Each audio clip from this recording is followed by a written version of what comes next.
onde é que tá? Existe um papel que a inteligência artificial tá desempenhando nesse jogo, inclusive nessas guerras que a gente não tá vendo? Ou. Porque assim, antes das guerras. Antes das. Não antes das guerras, não. Mas antes desse movimento dos Estados Unidos de ir lá na Venezuela, buscar o Maduro, ir lá no Irã, não sei o quê. Antes disso tudo, eu tava vendo e tava conversando sobre uma guerra de inteligência, de tecnologia, de inteligência artificial dos Estados Unidos e China, Isso, né? sim. Que a gente não está muito falando disso mais, né? Mas ainda qual o papel que essa tecnologia tem no cenário que tá pintado hoje? Então, essa competição é quem chega primeiro à AGI, que é Sim. a Inteligência Artificial Geral, que é a inteligência artificial que vai conseguir fazer todas as tarefas que um ser humano faz. E é claro que isso é um passo para a ASI, que é a superinteligência artificial, que seria mais inteligente que a soma de todos os seres humanos da Terra juntos. E isso, aplicado no setor bélico, daria a quem chegar nisso primeiro o controle total sobre a humanidade, né? Na verdade, tem até uma brincadeira que os caras falam assim, quem chegar na AGI primeiro domina o mundo. Aí os outros falam, não, quem chegar na AGI primeiro vai ser dominado por ela, né? Porque ela vai ser mais esperta que você, ô malandro. Então, essa seria a competição. Quem chegar primeiro nessa inteligência artificial autoconsciente, super inteligente, dominaria o mundo porque teria as melhores armas. Tu já parou pra pensar nessa parada, AGI, ASI, do ponto de Direto. vista espiritual? Lógico, pô. Vamos lá, então. 24 horas por dia, até dormindo, eu tô pensando Para nisso. dessa parada. Sonhando. Tô, pô. E o teu bunker? Não, tem que. Eu falo que no Brasil, em tese, você não precisa ter um negócio no subsolo. Uhum. O bunker que a gente fala é um refúgio no interior, né? Então, tá vendo como tu gasta energia com isso também? Mas o ponto é, Gasto olha só. total. É, é, Energia e tinta do cabelo. é, Cara, do ponto de vista espiritual, do ponto de Essa vista. conversa é muito maneira. Aí me empolguei. Deixa eu abrir mais uma água Vai, aqui. abre aí. Pois é, como é que você, como um líder espiritual, como um sacerdote, além de estudioso dessas paradas aí, vê a possibilidade. Vamos lá. Em havendo a AGI, existe a possibilidade da gente ser governado pela inteligência artificial, né? Claro. E aí, o que um pastor pensa disso, cara? No livro do Apocalipse, eles vão separar ali a besta, que é um animal, o falso profeta, que é o líder religioso do mal, e o anticristo, que é o líder político. Tá, Então você tem a besta, que pode ser também um sistema, tá, e você tem um líder político e um líder religioso. Você tem uma tá, trindade do mal. tá, Só que além desses três, tem uma figura, uma quarta figura, que é a imagem da besta. E a Bíblia fala que a imagem da besta, ela fala, se movimenta e tem vontade própria e escolhe quem vive e quem morre. Só que agora você imagina o apóstolo João vendo, por exemplo, um robô da Tesla, um Optimus. Ele não ia falar robô, ele ia falar uma imagem que se movimenta, né? Uma estátua que se movimenta. É isso que ele está falando. Quem sabe o que ele viu foi um robô da Tesla, que é uma associação entre robótica e inteligência artificial, governando e decidindo quem vive e quem morre. tá, Então, para mim, isso é o cumprimento de algo que já está sendo falado dentro do sistema do final dos tempos. tá. E o que é, na tua opinião, Tá. existe algum ângulo espiritual na própria possibilidade da AGI? O que eu quero dizer com isso, Tá. cara? Esse robô, ele é ele tem algum. Porque o que é a vida do ser humano do ponto de vista cristão? É um sopro divino. Sim. E aqui é você que é o pastor. Se eu falar Tá merda, tu me bom. ajuda, tá Tá bom? bom. Mas a vida não. Deus soprou nas narinas Isso. né? E aí houve Isso. vida, né? Isso. O que é a inteligência artificial num corpo que se movimenta? Num corpo que governa a criação de Deus, numa criação da criação de Deus. Sim. O que é isso do ponto de vista espiritual? Tem alguma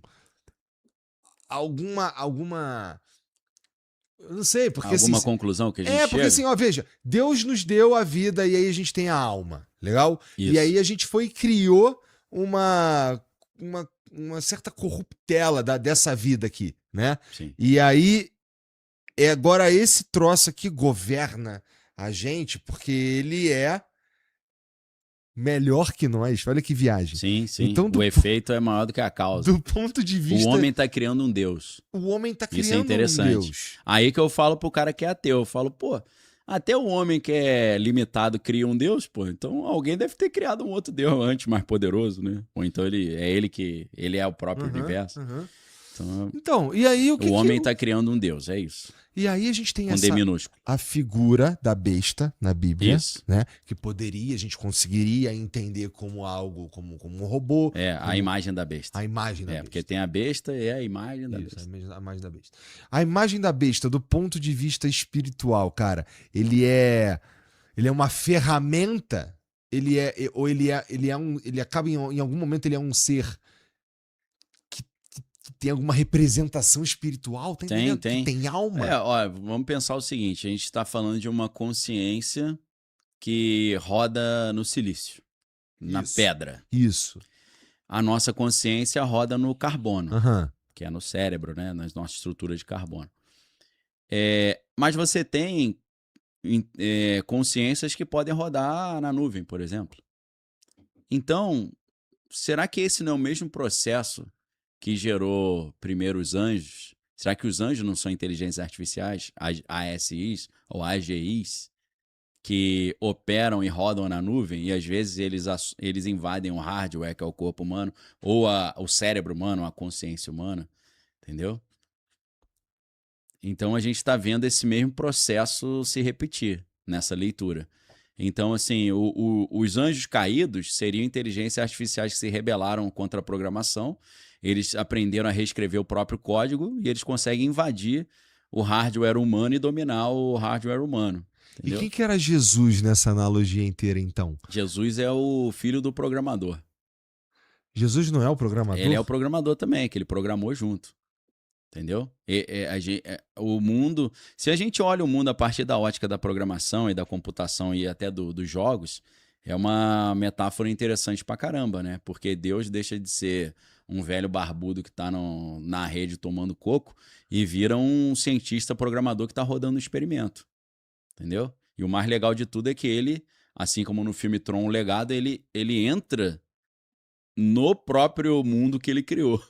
De vez em quando ele vem ali. Ele vem dar um rolé. Isso tem um monte de problema. Porque, isso não faz de Deus necessariamente bom.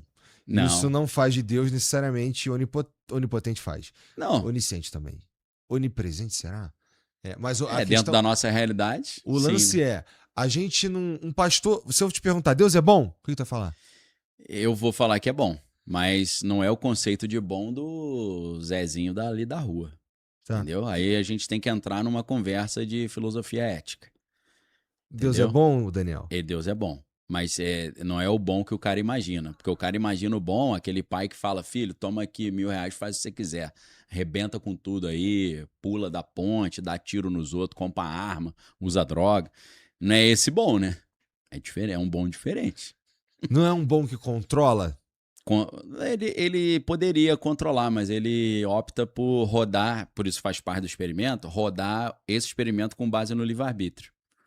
Tem regras, como a lei da gravidade, mas assim, o poder de decisão, você tem uma margem de manobra boa, né? Se eu quiser agora botar fogo nesse estúdio aqui, eu boto, entendeu? Mas eu decido não fazer, né? Não? Se eu quiser vir aqui com a metralhadora e metralhar todo mundo, eu posso fazer isso. É perfeitamente possível. Se tiver um detector de metal na entrada, eu não conseguiria. Mas ainda assim você poderia. Mas Deus não permitiu. Na Matrix. Exato. Né? Então, o problema é que o cara... Primeiro, o cara não crê que existe o bem e o mal. Aí ele quer perguntar pro pastor se o pastor acredita no bem, que nem ele acredita, não tô falando que é teu caso, tô falando do ateu que quer polemizar. E aí... Ele fala, mas se Deus permite a criancinha sofrer, então ele não é bom. Eu falo, mas você não crê que existe o bem e o mal? Você vai jogar um troço que você não crê pra cima de mim? Mas mas é um argumento ruim, né? Ah, pô, Deus não é bom porque criancinhas morrem? Isso não é um Não, bom esse é o argumento. maior argumento do ateísmo. Pô. É? É o sofrimento dos inocentes. É o mais poderoso argumento deles. Ele é forte mesmo. Ele faz sim. Não é que ele não acha ele forte, mas é que num primeiro momento, assim, sem muita reflexão, ele Você pode achou ser. fraco? Não, ele pode ser forte É. justamente num. Não, pra mim é fraco. Mas... É fraco porque você refletiu, entendeu? que eu já Mas estudei se muito. se a gente vai pra um bar tomar uma cerveja, meus amigos aqui, esse é um argumento forte, entendeu? É forte. Agora, pô. se a gente. Muita gente deixa de crer em Deus por causa disso. Deixa e deixou durante a história, né? Por que tu acha que ele é um argumento fraco? Porque... Eu tenho as minhas razões. Não, então. Vamos supor aqui.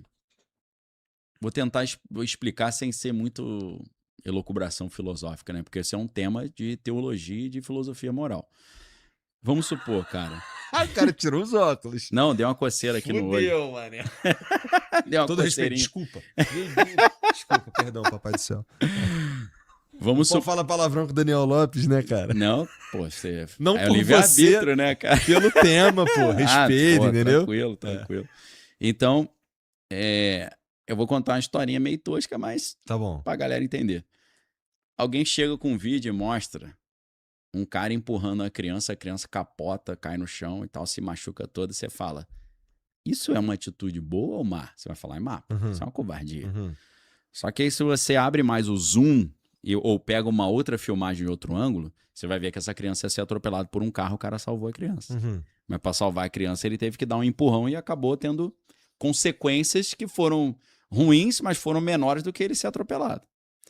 Então, a gente conclui, de uma forma que eu estou tentando botar fácil, que para você dizer se uma atitude foi boa ou ruim, você teria que ter a totalidade da informação sobre aquele cenário.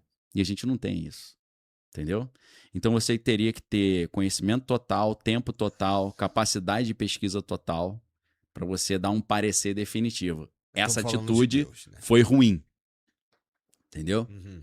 Então, assim, o argumento do Alvin Plantinga, que é um dos maiores filósofos da religião do planeta, o trabalho do cara foi tão... teve uma repercussão tão grande, ele tá um coroa já, quase 90 anos, mas ele fez a disciplina filosofia da religião voltar a ser ensinada nas universidades. Se escreve, para quem quiser pesquisar, Alvin Plantinga, tá? Alvin Plantinga. Ele diz, cara, você fala assim, se Deus é bom, por que ele deixa a criancinha inocente sofrer? Você, para dizer que isso faz de Deus não ser bom, você teria que ter conhecimento total de todas as hipóteses de tudo que está acontecendo na linha do tempo, e você teria que dar uma certeza que você não pode dar de que Deus não tem alguma razão melhor para permitir isso. Que continue fazendo ele ser bom. Entendeu? Você não pode falar isso, porque senão você teria que analisar todas as opções possíveis. Só para eu entender um pouquinho melhor como é que tu enxerga tudo isso, quando a gente pensa que isso daqui tá programado, Uma simulação? E que Deus é o programador. Isso. Eu Deus gosto muito dessa brincadeira, dessa tese. Deus é o programador que, a partir dele, existem as regras, portanto ele é as regras, ou Deus programou as regras e elas são apenas uma manifestação da vontade dele? Ele programou as regras igual no jogo de videogame. Qualquer jogo que você imaginar, são aquelas regras. regras. Então ele não é as regras. Ele programou as regras. Ele queria. Eu ele tendo pensou, a achar que não. Ele pensou que programação. No ideal e fez. Isso. Entendi. Isso é uma programação. Tá. Ele tá rodando ali, ele tá fazendo testes e tal, e tá vendo. E, na verdade, a gente pode pensar numa programação, mas a gente pode pensar num jogo. Acho que a gente que é mais do aqui. que uma programação. Uhum. Né? Porque a programação é uma coisa que você olha, não tem uma finalidade, um objetivo, um plano, né? Não tem um início, meio e fim, um onde chegar, não tem um destino. Uhum. Agora, um jogo, cara, ele tem as regras, ele tem um objetivo. Você tem que vencer esse jogo. Uhum. E muitas vezes, para você vencer esse jogo, você tem que não apenas entender as regras, mas saber jogar e fazer ali às vezes até burlar as regras no bom sentido. Uhum. Saber contornar as regras através de macetes e encontrar as pistas ou easter eggs para você achar a porta secreta ou como vence o jogo. Então, para mim, a nossa realidade, além de ser uma programação, é um jogo em que você consegue zerar esse jogo. E quando você zera esse jogo, você sai do jogo e você vai pra dimensão onde tá o programador. Aham. Você consegue achar a porta pra sair do jogo. Puta desperdício vir uma vez só, mané. Não é? Não, pô. É sim, cara. É um puta desperdício. A gente viu uma vez só. É uma puta desperdício. Ah, você tem um tempão pra Ó, pra não jogar o tem. jogo, né, pô? No máximo 100 anos, vai. Não, mas dá pra brincar muito, pô. Não dá nada. Dá pra eu e você, pô. Tem uma galera que. Ó, pra eu cara tá quebrado. começar a brincar demorou, porra, o quê? 40 anos. Não, mas olha só. Mas não é nem disso que eu tô falando. Cristianismo não é coisa de gente esclarecida, não. É coisa de povão, meu irmão. É coisa da ralé, meu. Era coisa do pessoal que era considerada a escória da sociedade. Então, você entender a mensagem do cristianismo é você entender que isso é um jogo. E dá pra ganhar e dá pra perder. Então é coisa da galera, meu irmão. Aham. É coisa de carpinteiro, de agricultor, de faxineira. O cristianismo sempre foi a ralé do Império Romano. Surge no Império Romano é o ralé que os caras matavam assim e usavam de tocha. E essa galera vivia por essa fé e entendeu o jogo. Essa galera entendeu esse jogo, que era uma coisa complexa, mas que Jesus fala sobre isso muitas vezes, que é uma coisa, é um mistério Aham. que Deus ocultou aos inteligentes e revelou para os pequeninos. Sacaneou, hein? Parabéns, Deus. Quem acha que é bonzão não enxergou. Quem acha assim, eu sou um lixo, eu não sou ninguém, esse aí vai entender. Isso aí é legal pra caramba, né? É um jeito de equilibrar as Vai dar uma coisas. sacaneada na elite. É um jeito né? de equilibrar as É coisas. maneiro pra caramba. Por outro lado, É. não é também um jeito de danar as outras pessoas? Danar não, punir, né? Punir pela opção ruim que ela fez, né? De ser uma pessoa nojenta, né? Será? O cara Porque escolheu ser nojento. E um herdeiro bilionário que não tem problema na vida dele? Não tô falando que o cara por ter dinheiro é negativo, muito pelo contrário. Não. Ele só não teve nenhum problema na vida dele. Ó, Sim. quem sou eu pra dizer esses números? Mas assim, me parece que muita gente vai parar nas religiões, de uma forma geral, bom. por meio do sofrimento. Né? Também. O cara sofreu. Se não for por amor, será. Nem sei se tá na Bíblia mesmo, mas era um papo que os caras falam. Quando não vem pelo amor, vem pela dor. É. É mais uma. Isso tem fundamento. A Bíblia chega a falar um pouco sobre isso, mas não é um versículo bíblico, Tá. né? Até onde eu sei. E aí, Pode ser que eu esteja errado. Tem gente, mané, que, tipo, Narcisa Tamborindeg, tá Sei. ligado? Todo respeito. Aí minha tia passa a vida dela, porra, Curtindo. entendeu? O que Deve tocaria ter o os problemas coração... dela lá também, né? Que a gente não Então, mas o sabe. que será que tocaria o coração de uma pessoa, assim, especialmente sem conhecer o mistério Sei. que é revelado pros, entendeu? Isso. A se quebrantar, por exemplo, e se tornar... Cada pessoa é levada. Por exemplo, eu não fui levado pelo sofrimento, eu fui levado pelo desejo, pelo conhecimento. O desejo de conhecer, a curiosidade. Tá. Eu quero entender de onde que isso aqui veio, como é que é, se tem Deus mesmo, eu tenho que ver esse Deus, tem que viver isso. Então, Vai ter que aparecer uma parada aí pra mim. Deixa eu te falar como vocês dois pra caralho, Sei. eu vou te falar um troço e aí tu critica, tá bom? Lógico. Ó, pô. cara, eu gosto muito da ideia do programador, porque, não do programador, não sei se do programador, mas a ideia do jogo. Tá bom. Porque... É jogo você manja, né? pô? Não, é porque... Puta, mas é porque... Puta merda. Eu já critiquei minha própria ideia. Mas vamos lá, vamos lá. Espírito crítico tá funcionando, né? Vamos lá. Ó, eu gosto da ideia que Deus, ele é a origem de onde sai todas... ele é a regra de tudo, né? Então, ele não é que Deus é o programador. Ele é a regra.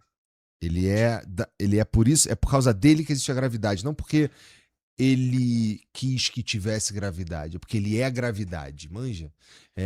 A gente surgiu aqui nesse planeta não porque foi uma vontade deliberada, mas porque as regras, em algum momento, desde o Big Bang, pelo determinismo das coisas, estava desenhado que haveria vida nesse cantinho do universo, e Deus é essa possibilidade. Deus quando houve o Big Bang, ele é o determinismo que nos trouxe até esse momento aqui. Manja?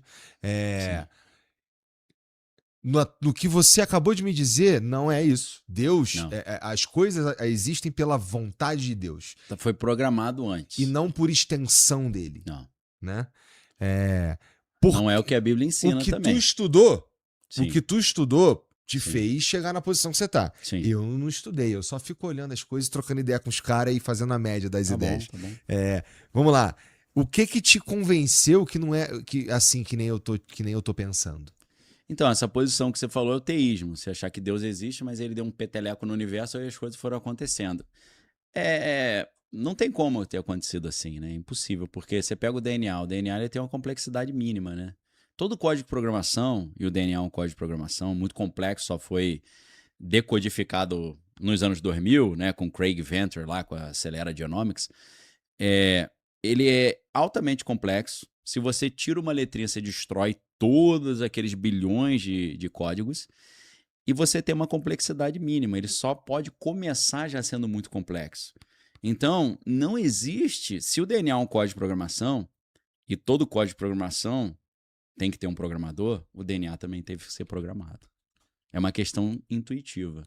Não tem como os aminoácidos evoluírem para uma proteína evoluir para um DNA. Isso é impossível. Não tem como isso acontecer aleatoriamente. Precisou ser programado. Não só o DNA, mas o próprio universo como um todo. Né? A realidade como tal, as regras da física, as proporções da física quântica, as regrinhas, né, do mundo subatômico, elas foram estabelecidas antes para que esse sistema pudesse rodar depois. Aleatoriamente é impossível isso acontecer. A probabilidade é 10 vezes a menos 1 bilhão. Repete essa aí. Teve uma base construída para o resto rodar em cima? Isso, claro, teve que ter, pô. O mundo só... Sem espaço e tempo não tem um universo. Tá. Então, espaço e tempo teve que ser estabelecido antes. Né? Sem as proporções matemáticas geométricas, não tem espaço. Por isso que a geometria é tão importante para a física quântica. Você vai estudar supersimetria e tal. Por quê? Todas essas proporções geométricas, elas existem antes para garantir que o universo consiga funcionar. Entendeu? A lei da termodinâmica e por aí vai. Isso tem que vir antes. Então, tem um pré-requisito para o universo rodar e tem um pré-requisito para a vida existir. E isso é uma programação. Eu tô falando, minha leitura, minha interpretação. E a gente tá posso só estar trocando errado. uma ideia. Não, eu tô falando para quem tá ouvindo, não achar que eu tô dando aulinha. Tá bom. Eu tô falando a minha opinião, cada um tem a sua, é igual nariz e glúteo. Tem a minha, pô. Ou que... Tá bom. Eu sempre falo, pode ser mentira, tudo que eu tô crendo, mas é uma mentira bem fundamentada pra caraca. Quando tu olha pras coisas que... pro Artemis, por exemplo. Sei. E pra coisas mais incríveis, como o James Webb. Tá bom.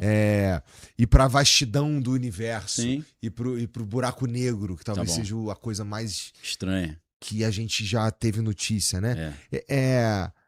Existem defeitos no universo? Um buraco negro é um defeito? Não, defeito eu quero dizer... mas desordem. Deus errou? O caos. Não. Não é que ele errou, mas... Deus tá prestando atenção só em nós? Não, é porque quando o homem peca, isso gera um fork na programação. E a programação começa a ser demolida, degradada. Você vai começando a destruir o código, entendeu? Entrou um vírus ali, ou entrou um hacker e começou a hackear tudo, meu irmão. Foi quando o homem deu essa brecha. E quando o Lúcifer cai, porque o Lúcifer é um programador que estava junto com Deus também, programando, entendeu? Por isso que em algumas sociedades e grupos ele é chamado de o grande arquiteto do universo. Só que eu costumo dizer que o arquiteto não é o dono da obra, ele é contratado pelo dono da obra para fazer o projeto arquitetônico, né? Entendeu?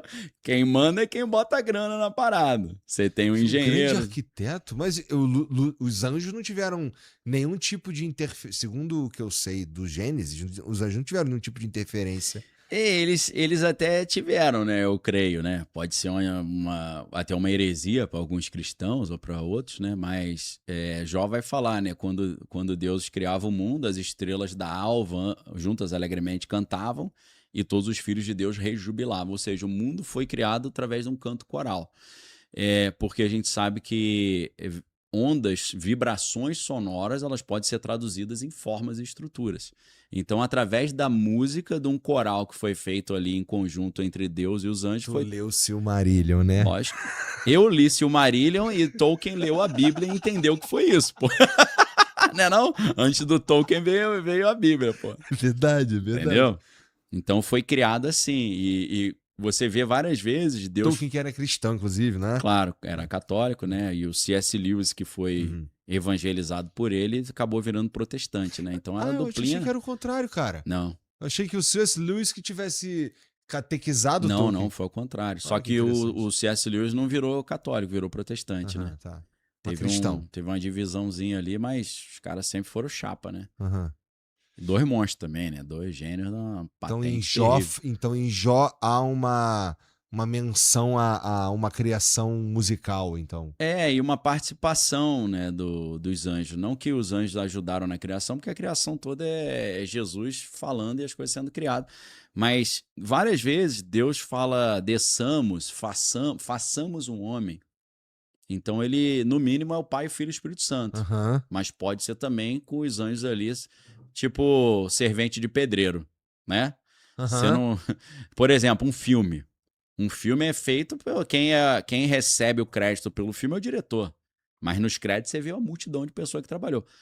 Quem fez todo o projeto é o diretor, mas tem uma galera que trouxe o cimento, trouxe ali entendeu? A pedra. Entendeu? É um bom jeito de enxergar mesmo.